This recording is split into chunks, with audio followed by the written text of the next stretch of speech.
जय जय श्री राम। भारतीय जनता पार्टी के वरिष्ठ नेता पूर्व मंत्री श्री कृपा शंकर सिंह जी, माननीय सांसद राज्यसभा श्रीमती सीमा द्विवेदी जी, माननीय विधायकगण श्री रमेश चंद्र मिश्र जी, महाराणा प्रताप की मूर्ति के अनावरण कार्यक्रम और जनपद जौनपुर को लगभग 900 यहाँ भी कमल खिलना चाहिए। नगर पालिका परिषद में आप लोगों ने श्रीमती मनोरमा मौर्य जी को विजयी बना करके यहाँ पर भी ट्रिपल इंजन की सरकार चलाने के लिए अपना बहुमत दिया। इसके लिए भी मैं आपका अभिनंदन करता हूं। और बहनों भाइयों, जब यहाँ पर आएंगे तो स्वाभाविक रूप से विकास की परियोजनाओं का लोकार्पण, जिनके लिए हमारे जनप्रतिनिधि लगातार मेहनत करते हैं, प्रयास करते हैं, उन प्रयासों और संघर्षों का परिणाम जनता जनार्दन को सौगात के रूप में लगभग 900 करोड़ रुपए की परियोजनाओं की सौगात यहां प्राप्त हो रही है। इसकी भी मैं जौनपुर वासियों को हृदय से बधाई देता हूं। बहनों भाइयों, आज हमारा देश बदल चुका है। एक नए भारत का दर्शन हो रहा है। मैं देख रहा था बदलापुर के हमारे विधायक पैदल ही हजारों कार्यकर्ताओं के साथ अयोध्या धाम का दर्शन करने के लिए। गिरीश यादव जी को कल जाना था, लेकिन आज के कार्यक्रम के नाते उन्होंने अपने को यही रोका। अब वे भी यहाँ के कार्यकर्ताओं के साथ अयोध्या धाम का दर्शन करने के लिए गए। ये है नया भारत।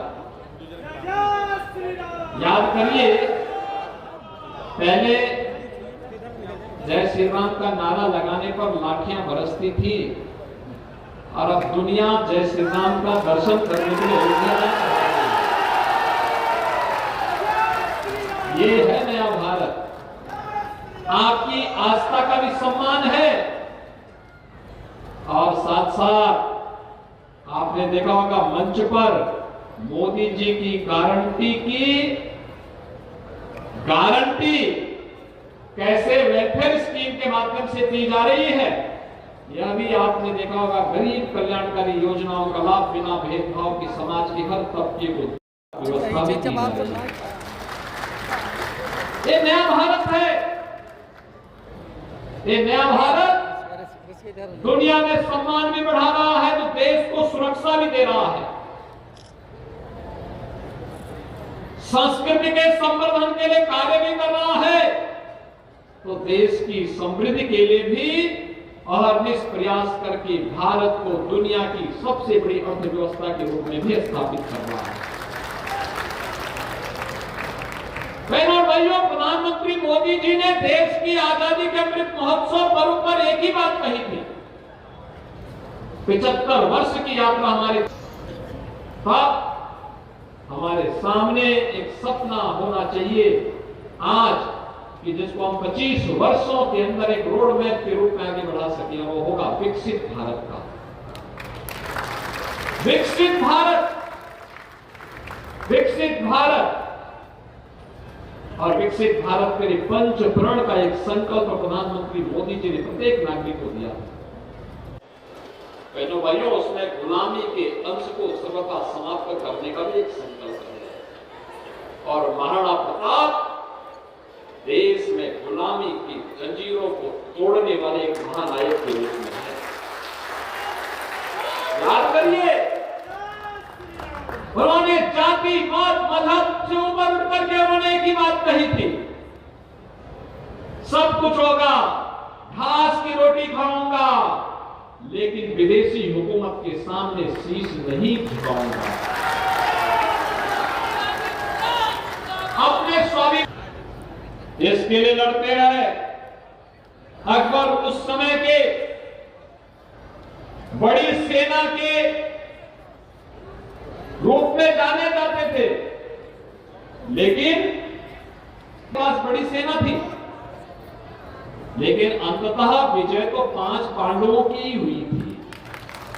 ऐसे ही महाराणा प्रताप ने भी संकल्प लिया था, मैं इस विदेशी आक्रांता के सामने अपने स्वाभिमान को गिरवी नहीं रखूंगा, और इसके लिए उसके खिलाफ लड़ते रहे और अपने जीवन में ही उन्होंने वे सभी दुर्ग और किले वापस ले लिए थे